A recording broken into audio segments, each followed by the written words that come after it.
अखंड जल रही है दोस्तों। उस अखंड दीपक की अखंड ज्योति, उसके 100 वर्ष के सौभाग्य को हम अपनी आंखों के सामने घटित होता हुआ देखने जा रहे हैं।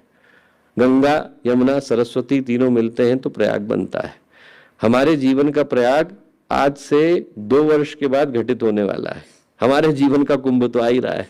हमारे जीवन का कुंभ आ रहा है क्योंकि वंदनीय माता जी के अवतरण के 100 वर्ष, अखंड दीपक के प्राकट्य के 100 वर्ष, परम पूज्य गुरुदेव की तप साधना के 100 वर्ष, ये तीनों एक साथ आकर के एकत्रित हो रहे हैं, हमारे जीवन में सौभाग्य को लेकर के आ रहे हैं। और आज का दिन उस दृष्टि से देखें तो हर व्यक्ति के लिए एक ही पुकार को लेकर के आया कि जब हम लोग यहाँ से ज्योति कलश को लेकर के जाएं तो हर उस क्षेत्र में जहां जहां पर गुरुदेव की आवाज, गुरुदेव का चिंतन, गुरुदेव के भाव आज तक न पहुंचे, पहुंचाने की जिम्मेवारी हमारी है। बिल्डिंग बन जाती, इमारत खड़ी हो जाती है, खड़ी होने के बाद जो मिस्त्री है उसको इस भाव के साथ देखता है कि कहीं पर कोई पेंट छूट तो नहीं गया, रंग रोगन छूट तो नहीं गया, कोई हिस्सा बचा हुआ तो नहीं है, कहीं पर फाइनल टच देने की आवश्यकता तो नहीं है।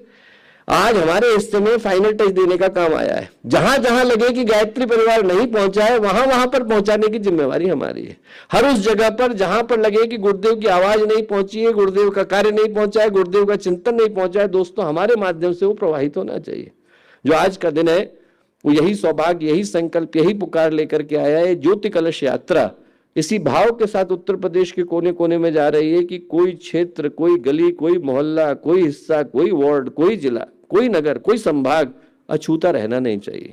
अनछुओं को छूने के लिए ज्योति कलश यात्रा है। जो आज तक छूट गए हैं उनको जगाने के लिए ज्योति कलश यात्रा है।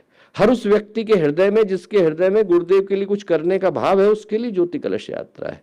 ज्योति कलश यात्रा एक ही संकल्प, एक ही भाव को लेकर के आई दोस्तों कि हरिद्वार की पावन भूमि, इसी भूमि पर एक अद्भुत घटना घटी थी। देवासुर संग्राम चला। देवासुर संग्राम के बाद जब मंदार पर्वत को मथा गया, क्षीर सागर को मथा गया, वासुकीनाग रस्सी बने, तो उसमें से विष निकला और विष को निकलने के बाद अंत में अमृत निकला। अमृत को लेने के लिए 12 दिन का युद्ध हुआ। 12 जगह पर वो अमृत छलका और जहां पर छलका उसमें से एक पवित्र भूमि हरिद्वार की भूमि, इस जगह पर वो अमृत छलका।